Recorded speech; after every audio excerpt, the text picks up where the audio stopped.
Okay, so let us discuss Codeforces round 667 division 3. First problem, we are given two integers a and b, and we can choose any integer k between 1 to 10. We can add or subtract it from a, and we need to find the minimum number of operations or moves to obtain b from a. So this is actually a very simple and straightforward problem. We can observe that the best answer we can get is by choosing almost all the time k equal to 10. Larger the number we take, faster we can convert a to b. So until and unless absolute value of a minus 10 is greater than b, we will always keep taking 10 only. So if you want to do it in a quick way, instead of getting TLE, this is the answer. First of all, if a is already equal to b, we will output 0. Otherwise, if a is less than b, that means we have to add numbers to a to obtain b. Otherwise, we have to subtract from a to obtain b. So we will just check if b minus a mod 10 is 0. We will print b minus a by 10. Otherwise, we will print 1 plus b minus a by 10. So in this way, you will not get TLE. If you use brute force to calculate how many moves, like if you keep a while loop and keep checking, you will get TLE for that. Similarly over here, since a is greater than b, we have to subtract how many times, how many moves. This is the answer for that. So I always suggest in such kind of problems, if you're a beginner, just remember that when they say you can pick any integer from a range and you have to minimize the moves, always choose the integer which is largest. You should always optimally choose the larger, that is the upper limit in the given range. So here it is 10, so that is why we take 10. So that was the answer for first problem, problem A. Now problem B. Problem B, we are given four integers a, b, x, y. A is always greater than or equal to x and b is always greater than or equal to y. So what we have to do is, we have to find the minimum product of a and b, and we can change a and b to some lesser value. In one operation, we can take either a or b and decrease it by 1. We can do at most n operations, but the catch here is that we cannot reduce a to a value lesser than x. We cannot reduce b to a value lesser than y. So the least value a can take is x, least value b can take is y. So let me show you with this test case example. Here a is 10, b is 10. If I subtract 1 from b 3 times, because n is 3 here, I will get 7. 7 is greater than y. Okay, so 7 into 10, 70 is the minimum product. That is the minimal possible product. So what is the optimal solution? How to approach it?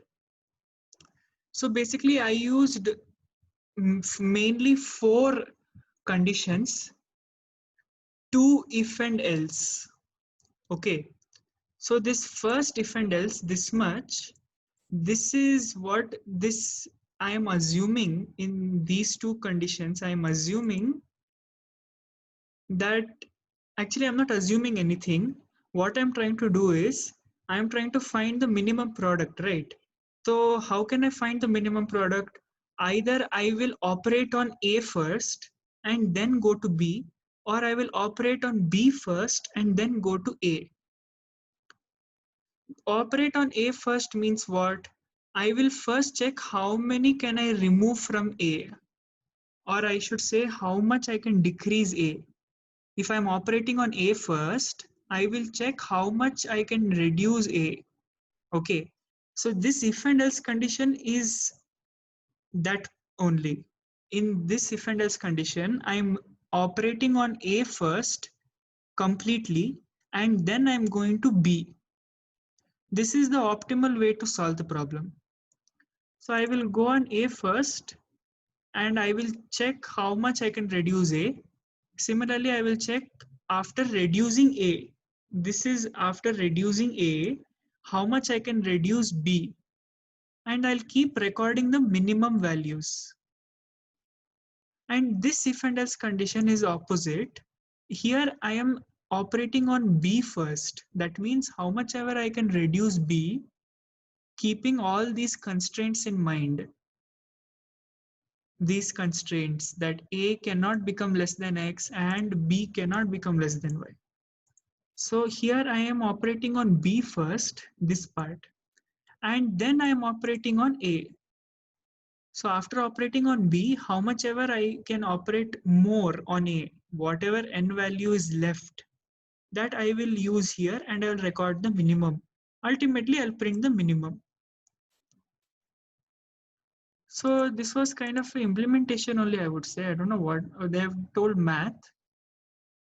Yeah, it is obviously math, but more than that, you just need to implement it. It is almost like a brute force only, I would say. You just need to think for a little more time, that's all. You will get the answer. So the best way to solve the problem is fully operate on A first and then operate on B, or fully operate on B first and then operate on A. You can take any two numbers and try to reduce those two. You will understand what I'm saying. So I think you should try this first by yourself. You will then understand. It's very easy. So this was problem B. Okay. So after problem B, we'll go to C. Now problem C, we have to construct an array. All the integers are positive integers, and array contains integers x and y such that x is less than y. And most important property is this. The array, if you sort it, the adjacent values are equal to each other. So when you read this, you should understand something related to a series, like an arithmetic series. So you would have read in your 10th standard, 11th, or whenever, arithmetic progression. Common difference of any two consecutive terms is equal. So this is forming an AP actually.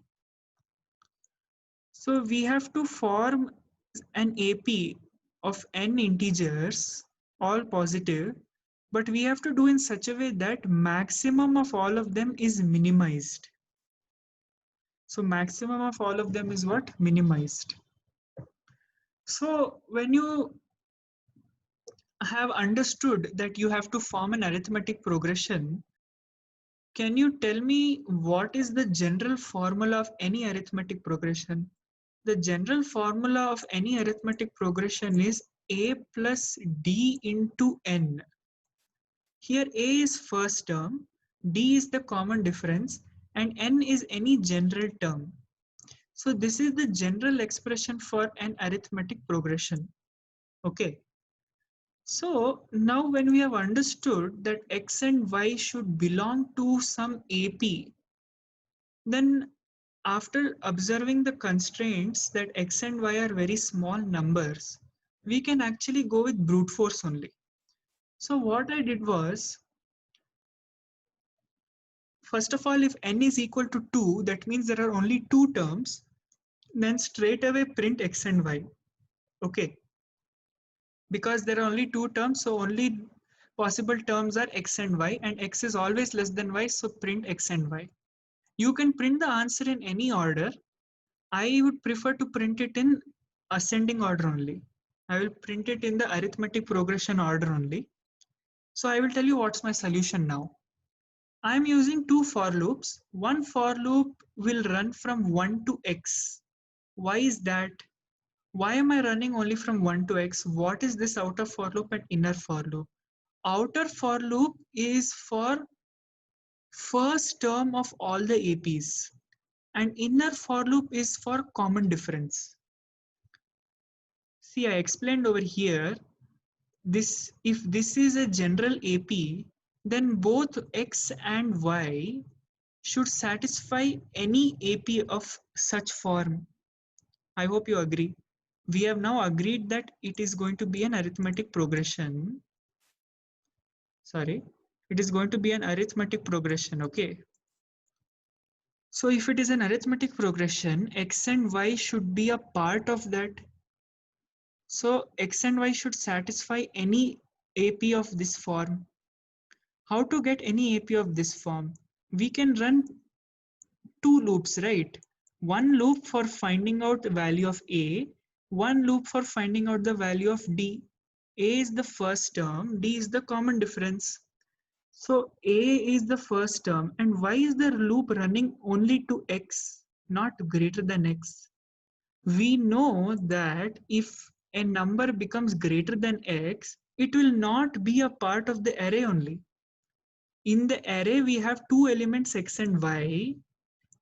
If the array has a starting term, if the starting term of the array only is greater than x, that is not valid. So we can only go up till x. That is why brute force works, because x is only up till 50, max to max.